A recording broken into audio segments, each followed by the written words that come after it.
दर्शक बंधु कहि रखुछु जे वर्तमान आपण जो टीवी रे दृश्य देखुचंती वर्तमान टेलीविजन स्क्रीन रे ताहा सीधा सलक आपण इसरो जो लाइव स्ट्रीमिंग रो दृश्य वर्तमान सुनिबा जे वर्तमान एठारे कौन कौन प्रक्रिया मध्य आरंभ होई गलानी एवं खूब कम समय आम हाथ में मात्र अध घंटार भी कम समय रही लैंडिंग पाई।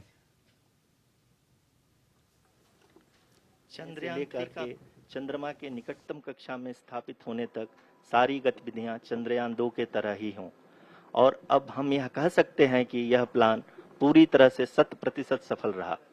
हालांकि लैंडर मॉड्यूल के सेंसर्स और प्रोपल्शन सिस्टम को इस तरह से मजबूत किया गया है कि लैंडर पावर डिसेंट के समय किसी भी आपदा से बाहर आकर के मिशन के मुख्य उद्देश्य को पूरा कर सके। इस क्रम में लैंडर के मुख्य सेंसर्स कारा, लासा, LHBC, LDV और LHDAC का कार्यात्मक परीक्षण भी किया जा चुका है। LDV जो कि पूर्णतः स्वदेशी तकनीकी से बनाया गया एक नया सेंसर है, इसका मुख्य कार्य लैंडर के वेलोसिटी को तीनों अक्षों में कंप्यूट करना है। पावर डिसेंट के दौरान लैंडर के सटीक पोजीशन और वेलोसिटी का ज्ञान होना बहुत ही आवश्यक है। लिराप यानी laser inertial referencing and accelerometer package इस कार्य को पावर डिसेंट के दौरान बखूबी निभाएगा। ट्रैजेक्टरी जनरेशन जो कि चंद्रयान 3 मिशन के लिए बहुत ही अहम है, क्योंकि हर ऑर्बिट मैन्यूवर के बाद यह सुनिश्चित किया जाता है कि लैंडर की मिशन ऑब्जेक्टिव को ना बदले। इस क्रम में मैं यह भी आपको बता दूं कि ऑर्बिट डिटर्मिनेशन जो कि उपग्रह के पोजीशन और वेलोसिटी को बहुत ही एक्यूरेटली बताता है, एक बहुत ही कठिन और जटिल कंप्यूटेशन और एस्टिमेशन होता है। यहाँ यह भी जानना महत्वपूर्ण है कि चंद्रयान 2 का OHRC पेलोड अब तक काफी ऊंचे स्तर का डैम प्रदान किया है, जिसके फलस्वरूप लैंडिंग साइट के सीमा को बढ़ाकर 4 × 2.4 किलोमीटर कर दिया गया है, जो कि पावर डिसेंट के दौरान सॉफ्ट लैंडिंग कराने में काफी सहायक सिद्ध होगा। Apart from the sensors, Chandrayaan 3 is equipped with a suite of sophisticated payload instruments. While Chandrayaan 1 and Chandrayaan 2 orbiter have provided abundant remote sensing data of Moon, equally important are the on-site localized measurements that provide ground truths. Lander and rover have payloads which are completely new and will perform in situ analysis of lunar surface. The two spectroscopes on rover, APXS and LIBS, will actively measure the surface elemental abundances at the landing location and surrounding area.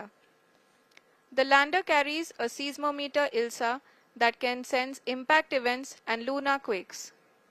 The thermal probe CHAST will measure the temperature profile and thermal conductivity of Moon's regolith. The Rambha payload will carry out lunar ionosphere studies, while the laser retroreflector array shall be a passive location indicator for future spacecraft equipped with laser altimeter. The propulsion module has not been left behind, and an experimental shape payload has been added to it as a value addition. It will help in understanding the nature and characteristics of water-rich planets and will also aid in the future study of potentially habitable exoplanets. We are minutes away from the start of powered descent. The entire powered descent shall be carried out by the onboard autonomous landing sequencer or ALS, which is a series of instructions preloaded to the lander module. These instructions include the commands to be executed, data to be collected and analyzed, and decisions to be made and executed autonomously throughout the powered descent.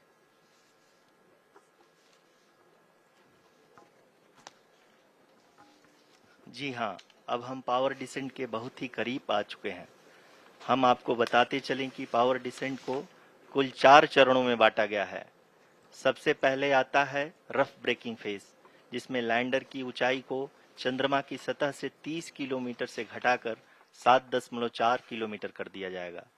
इस पूरी प्रक्रिया को पूरा करने में लगभग 11.5 minute लगेगा और इसका समानांतर वेग 1680 मीटर प्रति सेकंड से घटाकर 358 मीटर प्रति सेकंड हो जाएगा। We have continuous flow of lander telemetry data from ISRO's Deep Space Network IDSN-32 located in Belalu, Bengaluru. The data is being acquired real-time by station and is flown to the Mission Operation Complex through our communication links.